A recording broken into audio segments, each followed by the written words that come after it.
خالد فاروقی سر، یہی کوشچن آپ کے لیے، آپ نے سنا.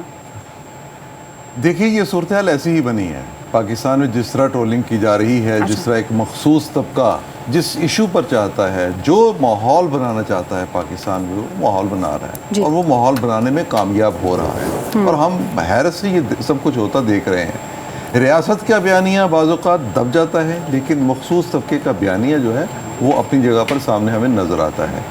یہ جو ایڈ ہاک ججز والا معاملہ ہے، دیکھیے بڑا اصولی سی ایک بات ہے. آپ یہ کہہ سکتے ہیں کہ جی ایڈ ہاک ججز نہیں ہونے چاہیے، آپ اس کی کوئی مختلف ایک رائے پیش کر سکتے ہیں، آپ اس کی کوئی وجہ بیان کر سکتے ہیں، لیکن کون نہیں جانتا کہ پاکستان میں چیف جسٹس کو مختلف بار کونسلز کی طرف سے یہ تجویز پیش کی گئی تھی کہ ایڈ ہاک ججز کا تقرر کیا جائے. کون نہیں یہ جانتا کہ پاکستان میں سپریم کورٹ پر مقدمات کا بوجھ کتنا زیادہ ہے،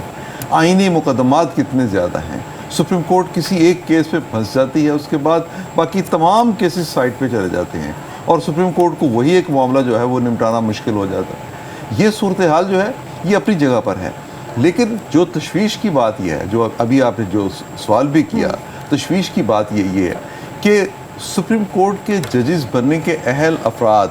یا ماضی میں وہ لوگ جو سپریم کورٹ کے ججز رہے، انتہائی حساس، انتہائی معزز ترین عہدہ ہوتا ہے. ان کے لیے بھی پرابلم ہے کہ کیا وہ معاشرے میں ایسے لوگوں کی جن کے پاس کوئی بیس نہیں ہے، جن کا بعض اوقات یہ محسوس ہوتا ہے، میں ابھی جیسے رضی صاحب بات کر رہے تھے، بالکل درست بات کر رہے تھے، کہ ان کو نالج بھی نہ ہونے کے برابر ہے. وہ ایسی باتیں کر رہے ہیں جن کا اس چیز سے کوئی تعلق ہی نہیں ہے. وہ مثال کے طور پہ سب سے پہلا پروپیگنڈا اس میں یہ ہوا کہ جناب یہ قاضی صاحب نے توسیع مانگی. دوسری بات قاضی صاحب جو ہے وہ چاہتے یہ ہیں کہ سپریم کورٹ کے اندر کوئی ایسا ماحول پیدا کر دے جس میں وہ اپنے حمایتی ججز کی تعداد میں اضافہ کر لیں. یہ اگر ایسی صورتحال ہوتی جیسا ماضی میں ہم نے دیکھا، میں تو بڑا خوش ہوں. دیکھیے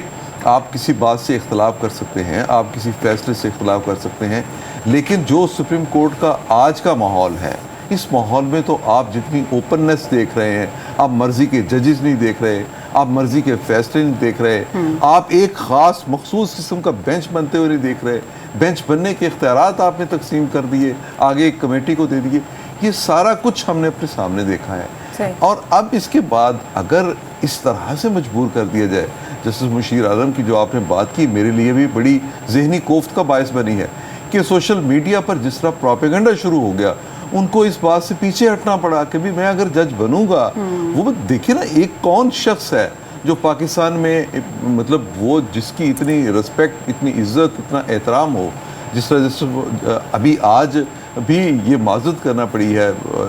جسٹس مقبول باقر کو، وہ اسی لیے، اور حالانکہ انہوں نے اس کی حمایت کی ہے. انہوں نے یہ نہیں کہا کہ جناب جو قاضی صاحب نے جو ایڈ ہاک جج مقرر کرنے کا فیصلہ کیا ہے یا وہ جو چاہتے ہیں وہ غلط ہے. انہوں نے اس بات کی حمایت کی، پاکستان بار کونسل نے اس کی حمایت کی ہے کہ ایڈ ہاک ججز جو ہیں وہ ہونے چاہیے. لیکن معاملہ صرف یہ ہے اس وقت کہ پاکستان سوشل میڈیا کے نام نہاد بعض ٹولز کے ہاتھوں میں یرغمال بن چکا ہے، اور ہم مجبور ہو چکے ہیں کہ ہم جتنا بھی سینسٹیو، جتنا بھی حساس جیسا بھی معاملہ آتا ہے، ہم یا تو پھر ان لوگوں کی بات مانیں، اور اس کے بعد پھر ہمارے یہاں ہوتا کیا ہے کہ ایک ٹائم مین سٹریم میڈیا جو ہے وہ کسی چیز کے بارے میں کوئی خاص اگر کسی نے پروپیگنڈا کرنا ہوتا تھا تو وہ کرتا تھا. اچھا وہ چند ایک لوگ ہیں وہ وہاں اسلام آباد میں بیٹھ کے شام کو جس طرح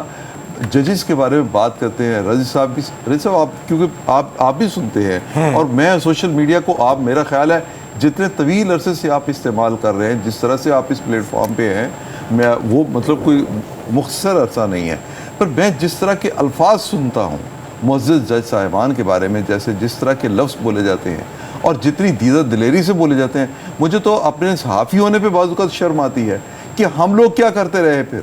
اگر اسی طرح کی گفتگو کرنی ہے، اگر ایسے ہی الفاظ بولنے ہیں، اگر ان شخصیات کو آپ نے بازار میں اسی طرح سے گھسیٹنا ہے، تو پھر پاکستان میں عزت کس کی محفوظ رہ جائے گی؟